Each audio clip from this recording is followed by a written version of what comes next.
Bwetogera kati ababbi ba Mwami Museveni basatira anti Pulezidenti wa kuno yalonda bannayuganda Kyagulanyi Ssentamu Robert Bobi Wine yabakutte dda ewaluma era kati omukyala Anita Amongi awamu n'akabinja ke bwe batudde be bawulirawo. Ono Kyagulanyi Ssentamu Robert Bobi Wine nti yajja kulabisa era ensonga agikolako ddala nga bw'alina okutambula era nga bw'alina ogikolako.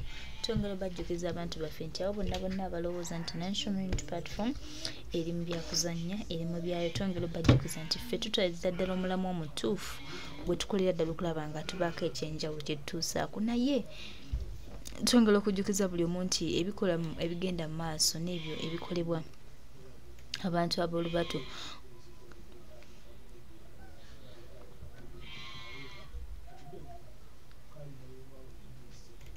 baganda bange, mikwano gyange, twongera obategeeza n'obajjukiza nti tutunudde okulaba nga tutereeza obulamu era nga butambula nga bwe birina okutambula mu butuufu bwabwo era mu bulungi bwabwo. So tubeebaza okubanga mukola buli kimu ekisoboka ku lw'eggwanga lyaffe ne ku lwa Uganda yaffe okutambulira ddala awamu. Era tusuubira tugenda kufuna eggwanga eddungi, bannayuganda lye bagenda okweyagaliramu, bye bagenda okutambuliramu.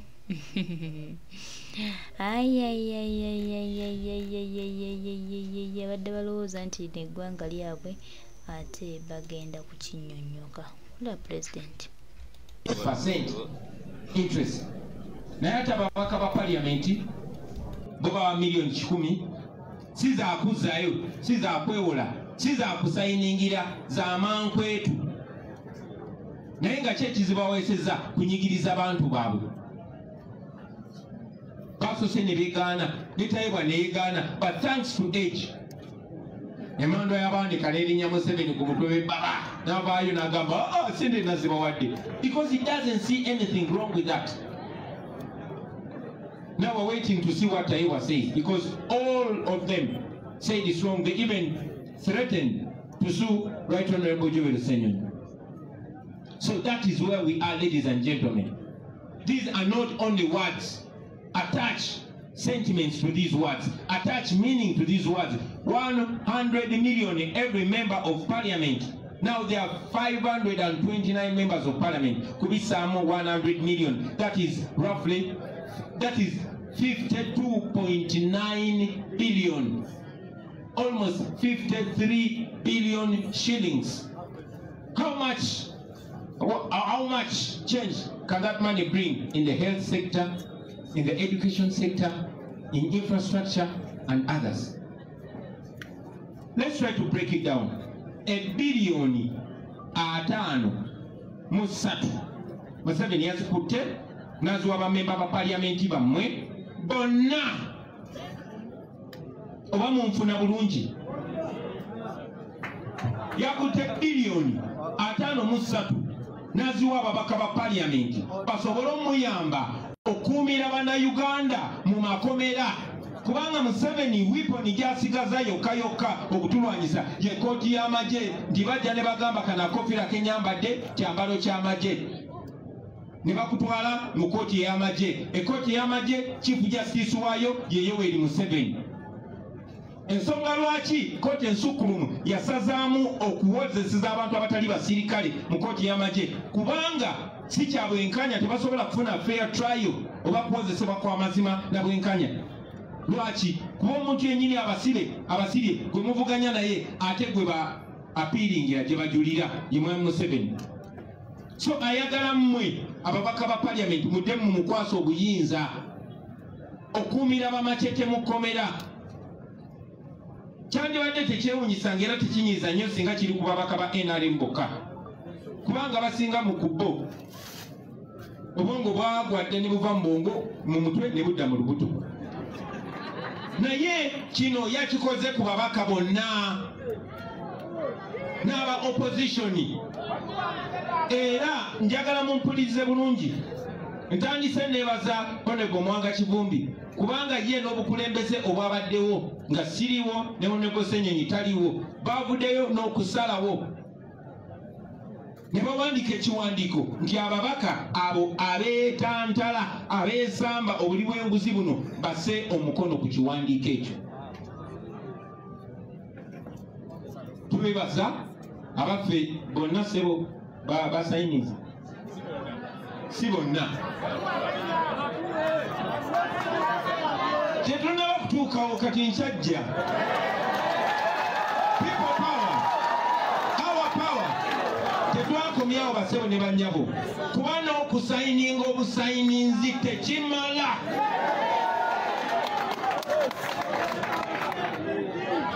bwabaawo obubbi oba obunyazi obwabaddewo okwegaana obwegaanyi tekimala okwegaana ye sitepu esooka sitepu eyokubiri kukakasa nti tewabbye otya kyetulina wano ffe bwe busobozi bwaffe okuvaayo ne tuvumirira ekikyamu tosobola ne tugaana okukola ekikyamu ate ne tukivumirira buli mubaka kati wano njogera n'aba national unity platform tukusuubira buli mumaka okusitula eddoboozi lyo ery'omwanguka okuvumirira obubbi buno anaasigala mu kasirise tujja kumanya walidde era tujja kuyisanga eyalidde.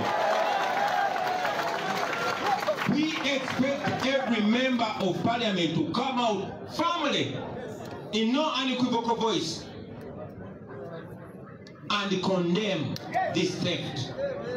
Waliwo betumanyi already bwettakyamalirako budde ne guno gwogenda okuba omukisa okumanya n'abalala. Sente zino baganda bange sobola kola ki? $5.53 billion. According to government records, Kirudu, apparently Kirudu, spending $34 billion okuzimba eddwaliro ery'Ekibuddu. Eddwaliro abasinga kumwe wano lyemutunuuliranga lufaalo. Naye ate n'ezo baali bazongeddemu nnyo nga bolaba oluguudo lwa Northern Bayobra Express bwe lubeera nti lwe luguudo olusinga ebbeeyi mu nsi yonna. Bakuzina eze France n'eze China eziyita wansi w'ennyanja luno baagamba lwe lusinga ebbeeyi. Kuba mu gavumenti ya Museveni gavumenti bwe bayigulanga ttemu eyinza okugamba eyituguze $2 So okusinziira ku mbalirira ya gavumenti ya Museveni Kirudu yamalawo $3.4 ne okusinziira ku research Honorable Ssenyonyi ne banne gye baakola ne bakomparinga n'amalwaliro ge gamu okwetoola ensi yonna ne mu region wano Uganda, Kenya, Tanzania n'amalala eddwaliro eryo nga lisobola okuzimbibwa ku $1.11 kati njagala ku $5.53 ababaka ba parliament baalidde amalwaliro ameka? Njagala buli w'otuuka ku mubaka wo wa parliament mubuuze gw'omu ku baalidde eddwaliro lyaffe. Tukitwale nti okusobozesa Museveni nga Museveni abeebaza okuggyako gwe obugagga bwe obw'emmwanyi n'abussa mu ngalo za famire ye, era okusobozesa Museveni okusibira baganda bo mukomera naawe kennyini nti baagala kwata zaake bagambiriza engato zifaanana ez'abasirikale nga bamutwala mu kotumasho okumusobozesa okukola ebyo, okusobozesa Museveni okukumira Machete Yasini ne Kalanzi ne Omar Kato n'abalala bonna bonna mukomera nga kwesa koti y'amagye. Tafaayo kikyayonoona mu Uganda. Yakudde amalwaliro ga Kirudu ameka n'agawa ababaka ba parliament ne bagalya. Bwe tubeera twogera nga tukomparinga ku bubbi bano abantu bwe bakola omuwendo gwa ssente gwe babba bwe zijja ne kugamba ono omusajja yabbye oluguudo lulamba kyaba yakoze kuba ssente zikola oluguudo bw'azibba n'aziteeka mu nsawo ababbye oluguudo lulamba. Kati bano tebabbye malwaliro gokka babbye obulamu. Gwe omuntu bw'afiira ka health center 4 oba bw'afiira mu ddwaliro nga tewali ddagala oba nga tewali musawo, abo ba MP be baba babbye obulamu bw'omuntu. That is where it is. Njagala muki understanding mu ngeri bwetyo y'engeri yokka temujja okumanya ki kye muluuzinga, era bwe munaanyiiga ne mukyusamu bwe mujja okumanyira ki kye munaaba mukyusizza. Awo we tuli bassebo ne bannyabo. Betty Kamya akyogerako ye kennyini Betty Kamya ya IGG yabagamba Uganda sina temuli mu mbeera eno kubanga sente zikola ebintu bino teziriwo. No, sente weeziri ne sente zibbibwa abo abantu ab'olubatu, abo abantu ab'olubatu abasobola okubba buli kimu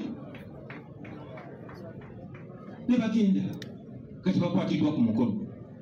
Abantu abo tebawera 3.5 ne bakozesa bano ababalya mu ngalo okukumira mu mbeera eno.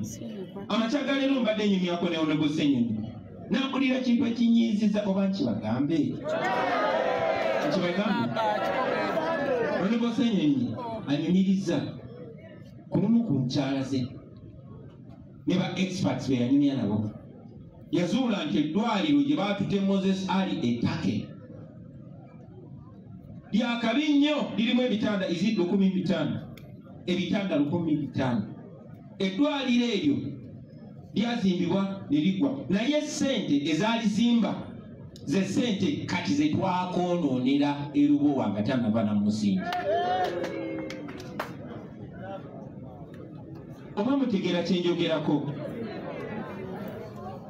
Kakati eyo yembeera twandibadde twajjako dda Museveni kuba Museveni yabikola naye ate abamulemezaako bebo basasula nga mwe mulina ababaka eyasasudde.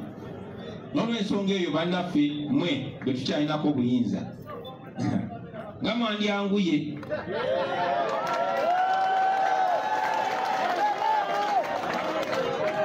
njagala okusaba bannayuganda nti abo ababaka ba NRM n'abo be mumanyi wadde bakyakutte kaadi zaffe naye nga balya Museveni mu ngalo nga babadda ku mulama gw'abantu bannange mubatandikirewo bagoba. Ate tetugenda komaawo, tulina n'abalina kaadi yaffe bangi nnyo nga bali mu palamenti ku kaadi yaffe naye nga bali aga n'aga bali nyeeno sooli omuyimbi bali nyeeno. Njagala okubategeeza nti abantu balaba ate naffe tulaba era abantu abo basebo ne bannyabo temubatiiririranga gye muli muveeyo mwesimbewo.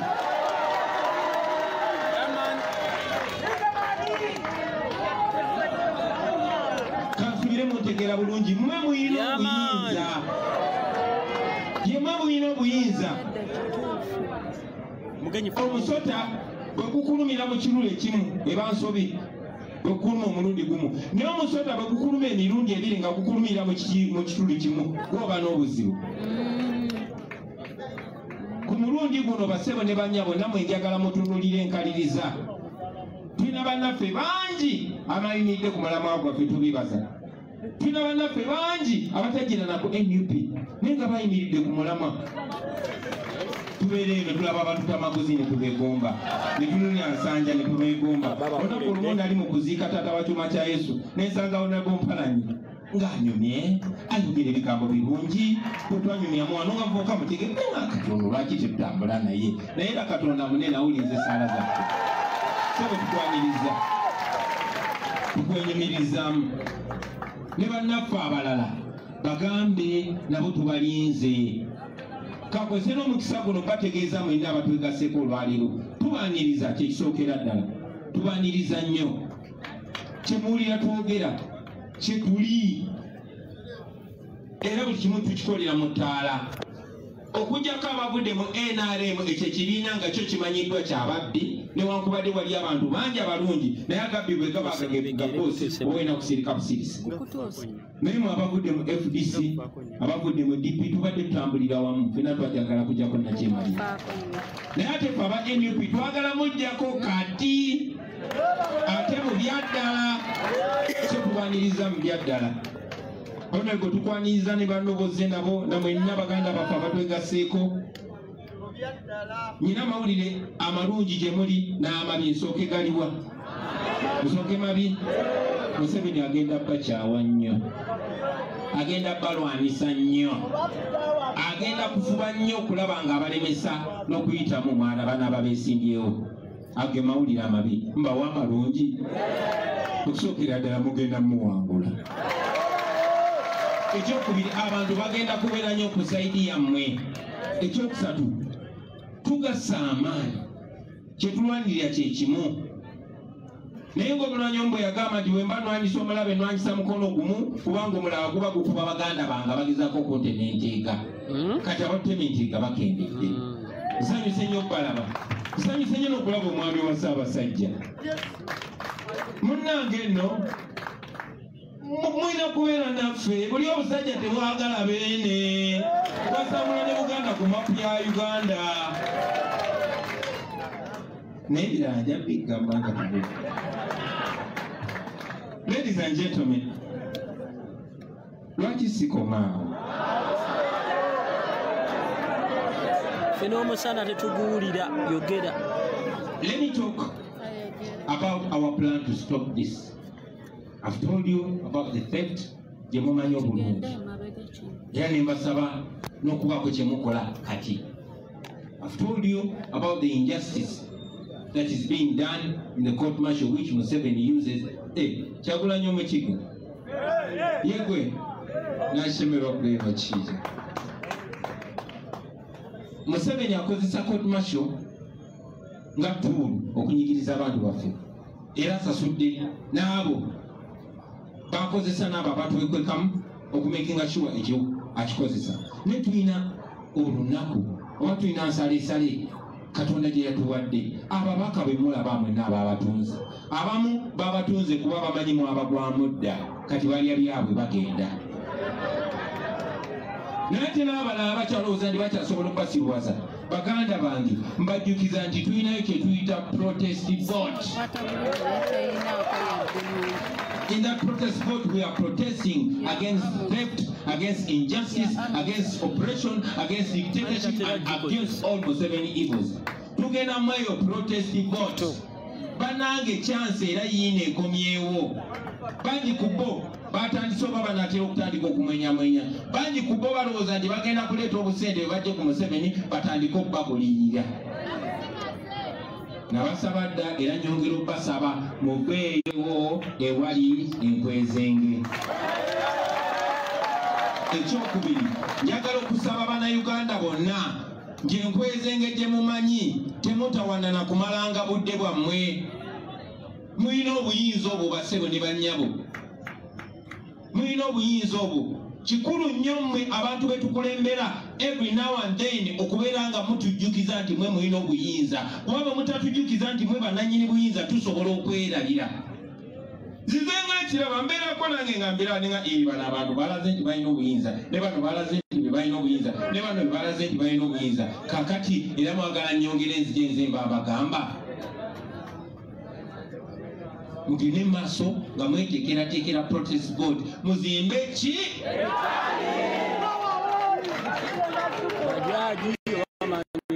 Kitwakola ekawempe tusobole okikola okwetolola eggwanga lyonna. Bannange tusobola okikola ekyo. Tusobola okikola era tukikole. Njagala okubasaba musapootinge abakulembeze be mulaba abayimirira ku miramwa gyammwe. Ate abo Museveni bakozesa mubalage nti mwe bannannyini nsi. N'ebigambo ebyo bassebo ne bannyabo mbawaggulu nga mbawelkaminga abawesi twabakira muno nga abakobanje, ab'omu east tubaaniriza nnyo, ab'omu centro tubaaniriza nnyo, abakulembeze bannaffe mwenna tubenyumirizaamu. Tubaddeyo nga tubeegomba okukola nammwe. Kati muli wano naffe tukolaganire wamu. Mission esooka kujjako Museveni tetufokasinga nnyo ku bifo birala kuba ne bwobeera MP ne bwobeera meya ne bwobeera ani China dictator eyo ajja kukozesa bukozesa either kuonoona linnya lyo onogaana okolagana naye nga bakunyigiriza ng'abalala. But I want to promise you that when you stand for what is right you will be strong. Not even dictator Museveni will weaken you.